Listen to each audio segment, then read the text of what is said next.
Hello, hello, coucou, bienvenue sur cet épisode toujours 45, deuxième partie du Q&A où on va se pencher sur d'autres questions. On y va tout de suite? On y va tout de suite.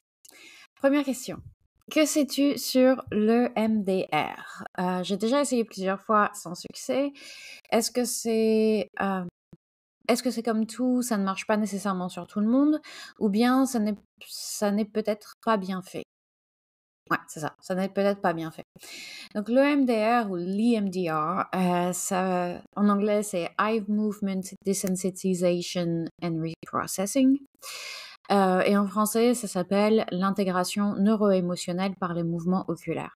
Qu'est-ce que c'est? C'est une intervention thérapeutique en psychologie. Que honnêtement, je connais pas très bien. Je l'ai jamais. J'ai vu un psychiatre qui pratiquait le MDR, mais il m'avait pas, il n'avait pas jugé que c'était pertinent pour moi de le faire. Parce que notamment c'est très intéressant, enfin c'est très intéressant. C'est utilisé principalement dans le traitement de traumatismes, de choses graves en fait, de traumatismes. Donc notamment ça a été très utilisé sur les vétérans de la guerre du Vietnam aux États-Unis. C'est beaucoup plus développé aux États-Unis qu'en Europe. Et sur les femmes victimes de violences sexuelles, de viols. Donc, c'est une technique d'intervention sur, voilà, sur les gens qui ont vraiment vécu des traumatismes graves et qui n'arrivent pas à s'en sortir de ça. Pour expliquer un petit peu le système, parce que ça peut apparaître bizarre, pourquoi ça parle des yeux, machin truc. Ça part du principe que ça suffit pas de parler de ces traumatismes, parce que parfois c'est même pas possible pour les gens de verbaliser, de parler de ce qui s'est passé. Et du coup, il faut utiliser d'autres registres d'intervention, donc les pensées, les émotions, les sensations du corps, etc. Et il y a tout un protocole à suivre dans le cas d'une intervention EMDR qui commence par de la relaxation, donc pour aider le patient à revenir sur ces événements en se sentant en sécurité. Et puis donc le clou du spectacle, la chose principale dans le protocole, donc c'est plus long que ça, hein, bien sûr, c'est plus développé, mais je vais pas y passer des heures, parce qu'en plus je connais pas bien le sujet. Donc le clou du spectacle, en gros, c'est les mouvements des yeux pendant qu'on parle de son trauma, qui aiderait à reprocesser, voilà, le trauma et à l'intégrer de manière beaucoup plus saine. Parce que dans le cas de stress post-traumatique, on n'arrive pas à intégrer l'événement dans notre psyché, dans notre cerveau, et on reste bloqué sur cet événement qu'on peut parfois repasser en boucle. On peut avoir des flashs, on peut avoir des moments de torpeur où on est à nouveau en fait dans l'événement. Au lieu de le considérer comme un souvenir, comme quelque chose qui s'est passé, qui est terminé, on a encore dedans. Donc voilà, donc les MDR, c'est un protocole d'intervention comme ça. Ça n'a pas de fondement scientifique très solide, en fait, et c'est ça la principale critique, évidemment, de cette intervention, c'est que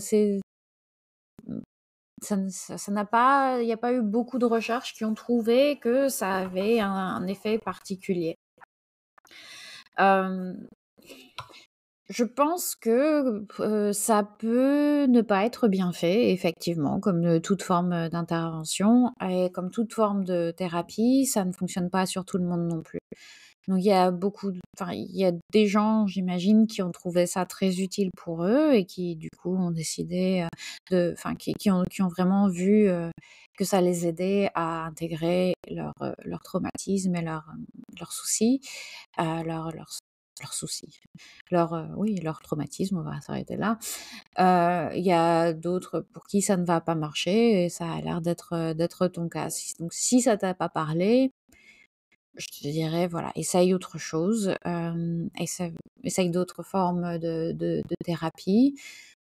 ça peut valoir le coup de réessayer avec un autre thérapeute, on ne sait jamais. Parfois aussi, et c'est ça qui est, je pense, fondamental aussi en thérapie, c'est que, et c'est pareil d'ailleurs dans mon travail, c'est que la majorité des bienfaits, je pense, d'une thérapie repose sur la relation qu'on a avec le thérapeute, sur le fait si on se sent bien avec le thérapeute, si on se sent en sécurité, si on se sent écouté, si on se sent compris, si on vibe bien avec le thérapeute, heu, plus que sur les techniques qu'il va utiliser, je pense. C'est mon je pas pareil d'études, pour justifier ça, c'est vraiment juste mon point de vue, de mon expérience et tout ça. Mais voilà, je pense que la relation qu'on a avec le thérapeute est plus importante que les techniques qu'il utilise. Si tu trouves un thérapeute avec qui tu vibes de fou, que tu sens qu'il est vraiment intéressé par tes problèmes, qu'il a vraiment cette volonté de t'aider et tout ça, qu'il utilise de l'EMDR ou de la thérapie cognitivo-comportementale ou de la psychanalyse, il y a des chances que ça t'aide d'une manière ou d'une autre. Donc voilà, pour moi, c'est principalement ça. Mais il y a certainement du bien fondé dans la technique de l'EMDR, c'est juste que c'est pas, il y a pas beaucoup de fondements scientifiques et puis personnellement, je connais pas, j'ai jamais essayé et j'ai jamais étudié la question davantage. Voilà, je sais ce que c'est, mais c'est tout. J'en avais entendu parler, tiens, d'ailleurs aussi dans le bouquin un bouquin que je recommande beaucoup, qui est, de Bessel van der Kolk, et qui s'appelle «The Body Keeps the Score» et qui parle justement du trauma, des traumatismes et de l'impact sur le corps des traumatismes. Et c'est un bouquin qui est pas facile à lire, hein, c'est une petite brique et ça va deep. Donc il y a vraiment, voilà, il parle beaucoup de neurologie, de choses comme ça et de choses dures aussi à lire puisque forcément il s'intéresse au traumatisme et au stress post-traumatique. Mais ça aide vraiment bien à comprendre en quoi, ce qu'on vit se répercute sur notre corps. Donc voilà, The Body Keeps the Score. Je sais pas s'il y a une traduction française, il me semble pas. OK, prochaine, pardon, question. Est-ce que tu peux développer ton post Insta sur la relation et cette idée d'orienter son esprit sur qu'est-ce que mon corps peut faire plutôt que de le rejeter parce qu'on se trouve plein de défauts? Donc c'est un post que j'ai mis sur, Instagram en fin de semaine dernière. Vous pouvez y retourner si jamais vous l'avez raté, où justement je disais que, tout a changé pour moi quand on m'a conseillé la musculation dans le cadre de ma remise en forme et où j'ai changé justement ce rapport à mon corps, en fait. Où avant, je pensais que, pour aimer mon corps, il fallait juste que je sois plus mince et que ça résoudrait tous mes problèmes. Et puis ensuite, j'ai compris, avec le temps que, bah, non, en fait, pour aimer mon corps,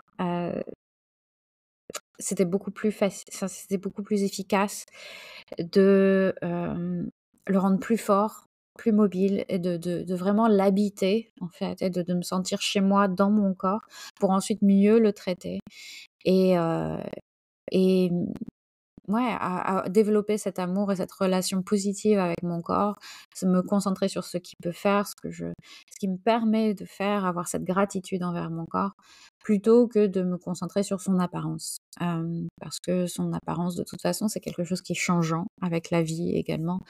Heu et heu et je ne vais pas avoir ad vitam aeternam un joli corps jeune et ferme et tout ça et que du coup, j'avais tout intérêt à changer ma relation avec le corps. Moi ça a commencé donc quand on m'a conseillé la musculation. À l'époque, j'avais aucun muscle. J'avais pris, beaucoup de poids en arrivant en Allemagne, j'aimais pas mon corps et je faisais pas de sport du tout.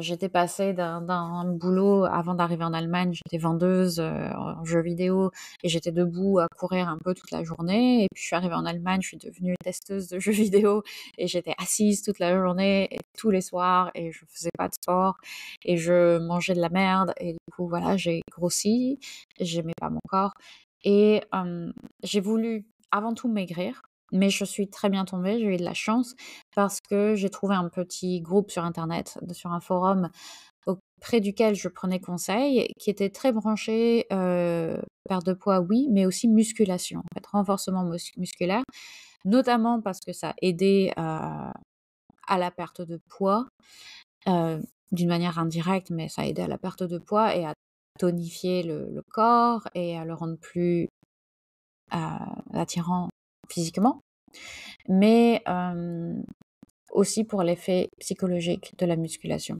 Donc j'ai commencé à gagner en confiance en moi parce que j'arrivais à faire des choses de plus en plus difficiles, en fait. La musculation, c'est difficile. C'est pas quelque chose où tu t'éclates pendant que tu le fais, ou voilà, c'est inconfortable, en fait, voilà, c'est inconfortable, on va dire ça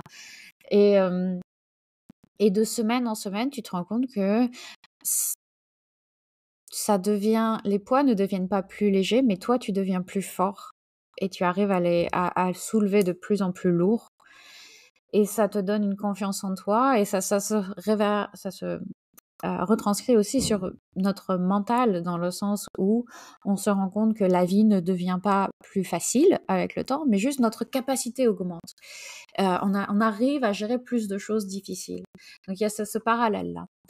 Et ensuite, j'ai trouvé le yoga qui m'a en plus appris à écouter mon corps, à le respecter, à respecter ses limitations aussi, à pas toujours vouloir le pousser davantage, pousser davantage, pousser davantage. Non, au bout d'un moment, le corps a besoin de se reposer. Au bout d'un moment, le corps va nous apprendre et c'est un peu comme, je disais en réponse à une question précédente, va nous parler, va nous dire: Ça c'est inconfortable, ça c'est douloureux, ça tire mais ça fait du bien, donc ça c'est un petit peu douloureux mais c'est une bonne douleur, c'est une douleur qui me challenge, c'est une douleur, où je sais que si je reste ici et que je me détends, bah, la douleur va passer et je vais gagner en capacité encore.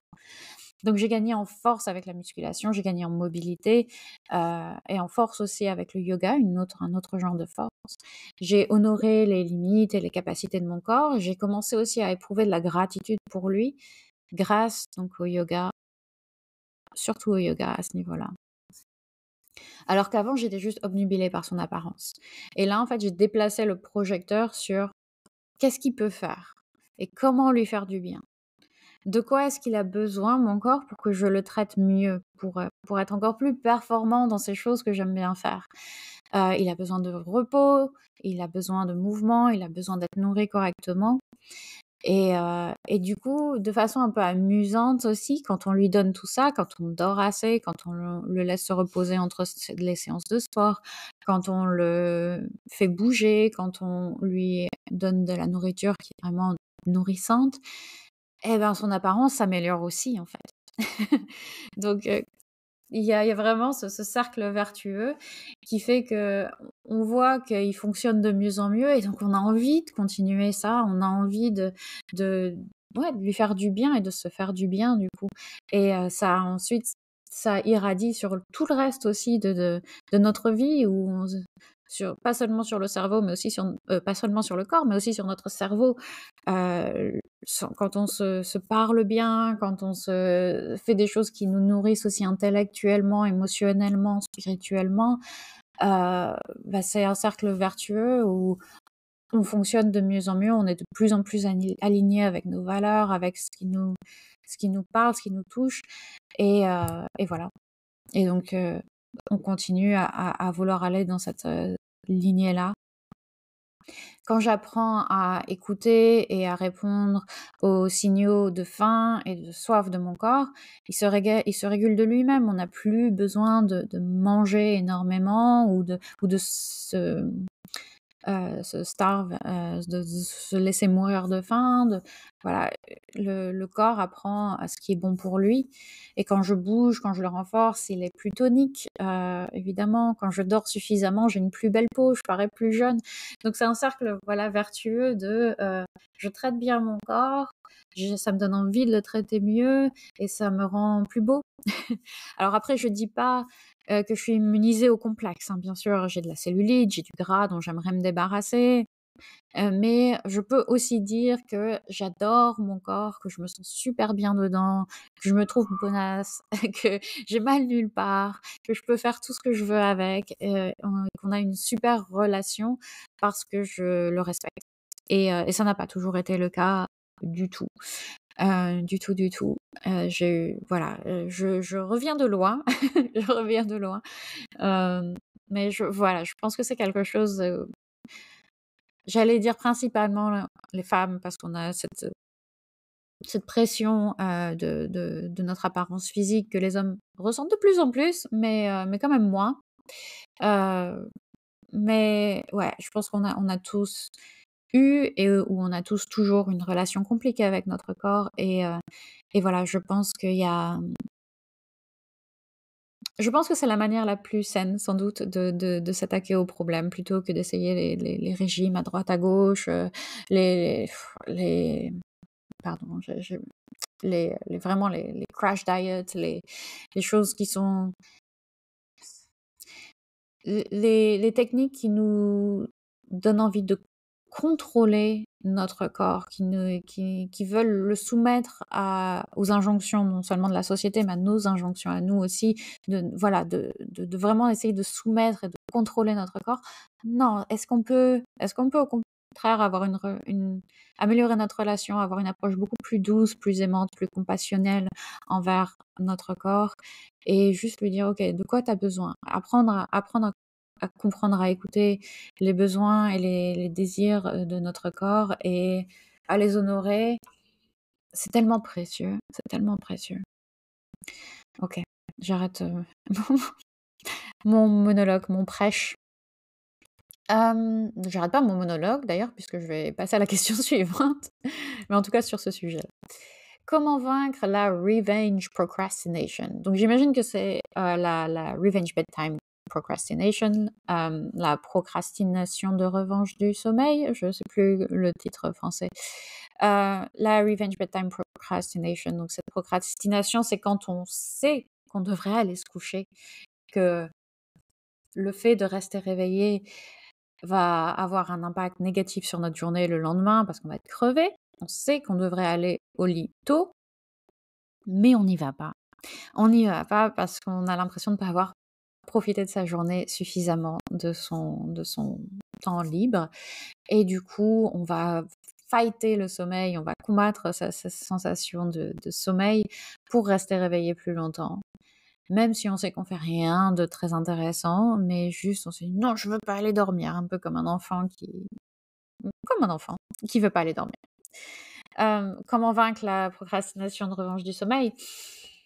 Hem, c'est compliqué, c'est difficile parce qu'on et c'est normal de ressentir ça. Je veux aussi qu'on se déculpabilise un peu parce que je pense qu'on est nombreux à se dire, «Bon, je dors pas assez, je le sais, j'arrive pas à me coucher tôt, je n'arrive pas à me coucher tôt». Je pense que c'est un problème qui est très, très, très répandu et qui trouve peut-être aussi sa source dans le fait que, dans le fait qu'on a des temps de commute, des temps de transport, des temps de voilà, qui deviennent très longs ou bien même si on travaille chez soi, on a des temps de travail qui sont très longs et on a l'impression de ne pas profiter de sa vie et de travailler et voilà et on aspire à avoir plus de temps libre, plus de temps de détente et on est tellement sous pression, à plein de niveaux différents, le stress de la famille, le stress du travail, le stress, des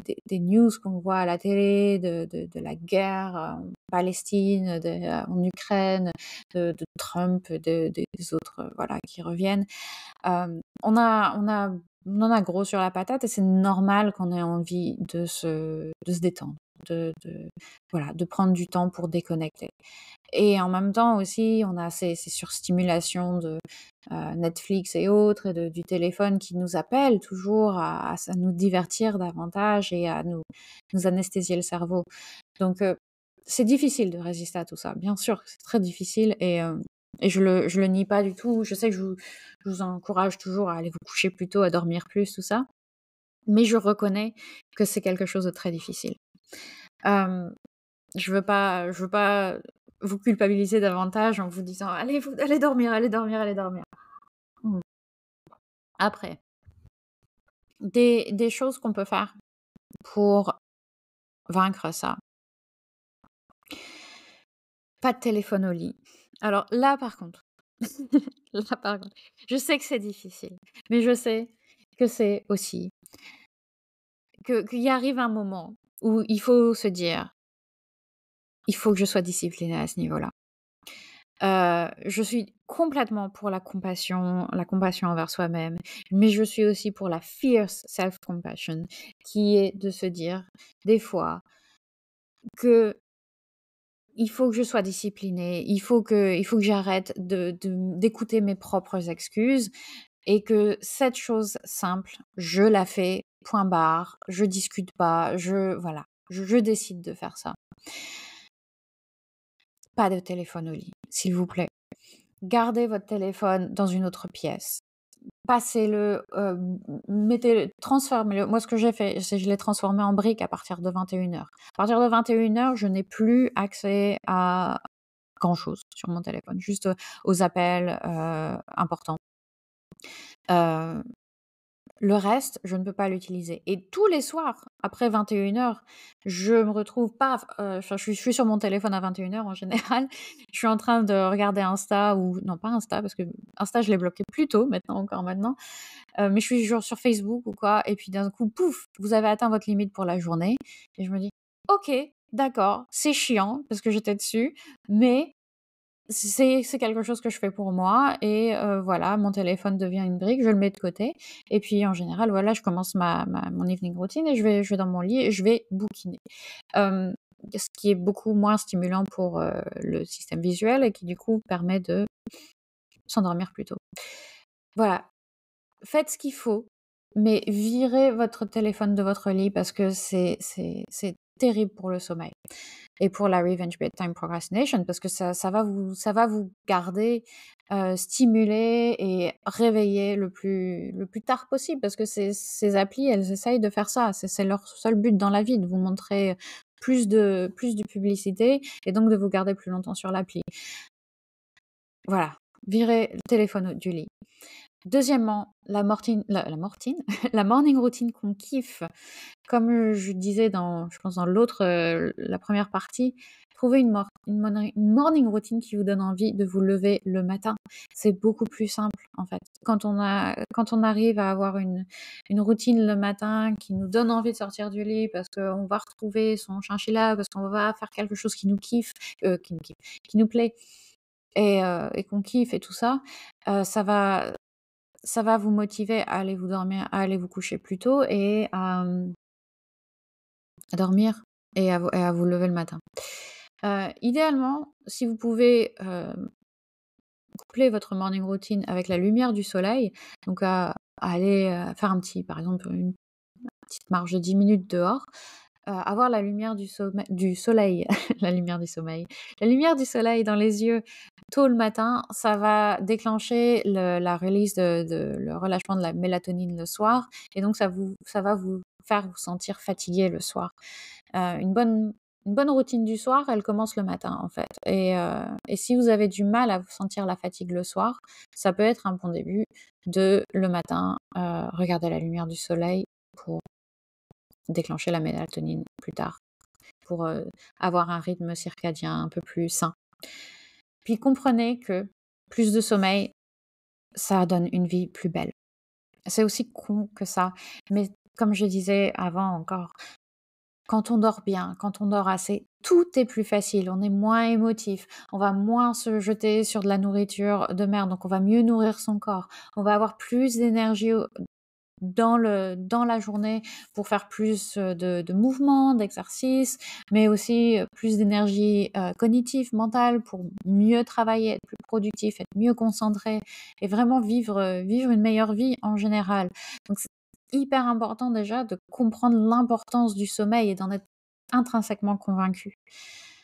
Et puis ensuite, les bloqueurs d'appli, comme je disais, transformez votre, téléphone en brique à partir d'une certaine heure. Pour moi, c'est 21:00, pour vous, ça peut être 22, je m'en fiche. C'est vraiment juste histoire de mettre cette friction, heu, en place qui fait que si vous êtes que vous allez avoir une utilisation des réseaux sociaux, par exemple, plus intentionnelle. C'est-à-dire que si vous essayez de lancer, disons TikTok le soir et que vous avez votre téléphone qui vous dit: «Ah bah non, c'est bloqué maintenant parce qu'il est cette heure-ci», vous avez toujours l'option de dire: «Donne-moi encore 15 minutes» ou «Donne-moi encore» voilà, débloque l'appli. Bien sûr, vous avez cette option si vous voulez le faire, mais ça demande une décision de votre part consciente de: «Non, je sais qu'il est tard, je sais qu'il faut que je dorme, mais je vais quand même relancer TikTok, alors que je sais très bien que ça me fait pas de bien et que je vais rien voir d'intéressant». Mais voilà, cette friction-là, ça suffit pour beaucoup de gens, en fait, tout simplement. Ensuite, on peut également parler des heures de lever et de coucher régulières parce que enfin, ouais, ça fait je sais pas, des années que je me couche et que je me lève à peu près à la même heure. Ce qui fait que le soir, ben, je suis fatiguée, quoi, et il y a plus on peut rien me demander à partir d'une certaine heure, et c'est une heure qui est tôt puisque je me réveille tôt et que je me couche tôt. Donc rien que ça, même si je voulais parfois faire de la revenge bedtime procrastination, je pourrais pas parce que je m'endors. Donc c'est une des bah, c'est le conseil qui est donné par tous les experts en sommeil, en fait, juste d'avoir une heure de lever, une heure de coucher régulière, toujours la même le week-end. Pas facile. Ensuite, vous pouvez aussi demander le soutien de votre partenaire, parce que c'est aussi parfois compliqué quand on est en couple d'avoir un partenaire qui a le même rythme que soi ou qui nous pousse pas à rester réveillé plus longtemps.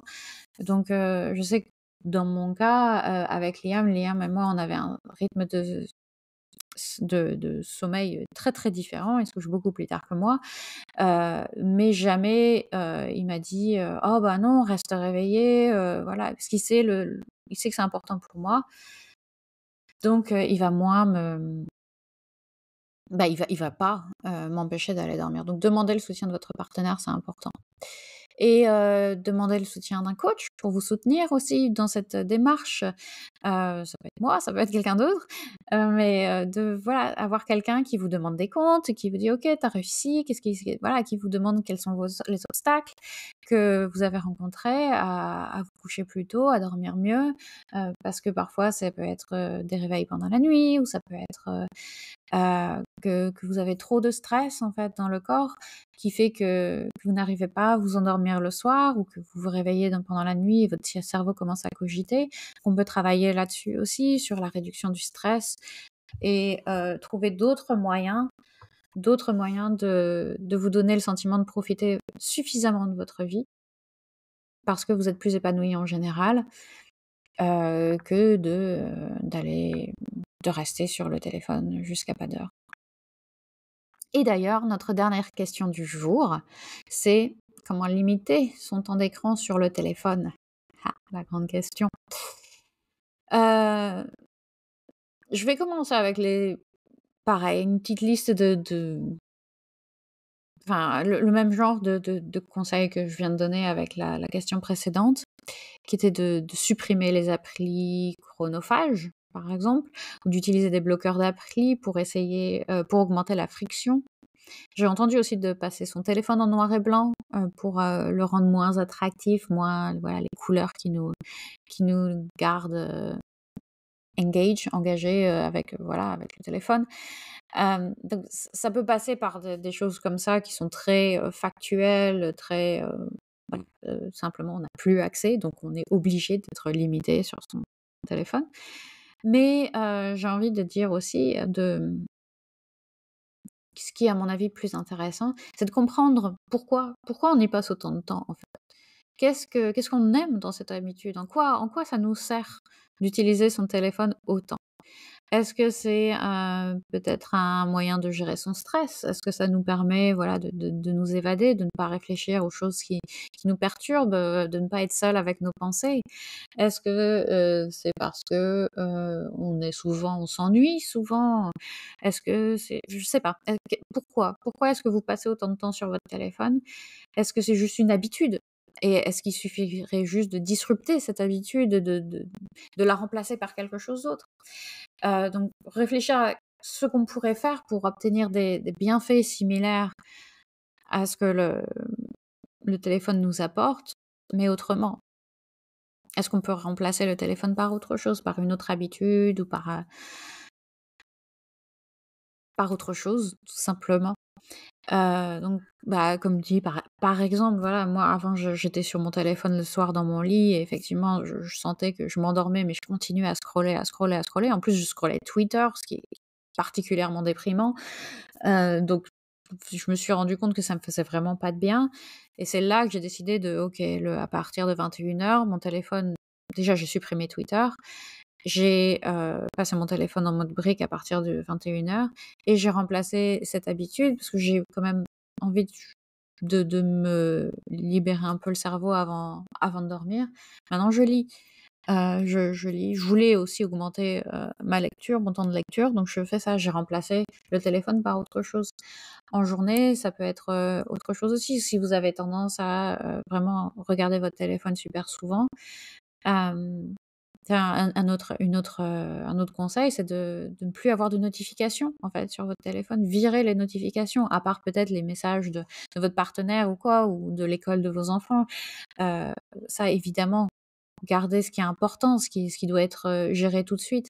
Mais les notifications de 98 de vos applications, elles ont pas lieu d'être. Voilà, il y a rien d'urgent à ça. Donc pour limiter le temps d'écran, c'est déjà aussi, une bonne idée, c'est de ne pas avoir le téléphone qui vous appelle en permanence, qui vous dit: «Eh regarde-moi, eh regarde-moi». Donc voilà, essayez de creuser un petit peu, cette habitude. Pourquoi on a tant de mal à s'en passer et en quoi elle nous sert? Parce que toutes les habitudes qu'on a qui sont négatives, qui nous font pas de bien, elles nous font aussi du bien quelque part. Sinon on les ferait pas. Je veux dire, personne n'a pour habitude de, se taper sur le doigt avec un marteau. Non, parce que il y a aucun bienfait là-dessus, à part si on aime, la douleur, mais ça c'est un autre sujet. Mmh. Donc toutes ces habitudes, la cigarette, les snacks sucrés ou le téléphone, ça nous apporte quelque chose aussi et c'est super important de trouver ce que ça nous apporte pour pouvoir ensuite changer ça, pour pouvoir avoir le même bienfait avec autre chose qui nous servira davantage, qui est plus sain. Voilà. J'arrête aujourd'hui. 2 podcasts de 30 minutes, si je vous gâte pas. J'espère que ça vous a été utile. N'hésitez pas à me dire vos pensées, vos réflexions, vos questions là-dessus. N'hésitez pas à me dire si vous pensez que je peux vous aider également, au quotidien avec la mobilité, le sommeil, le stress. Moi, ça me fait toujours très plaisir de discuter avec vous, qu'on travaille ensemble ou pas. Comme je le disais dans le premier podcast, la première partie, je pense, mon impact est toujours très, très important pour moi. Donc, n'hésitez pas à me contacter. Vous avez toutes les infos dans les notes de l'épisode et je vous dis à très bientôt. Merci beaucoup. À bientôt. Bonne journée.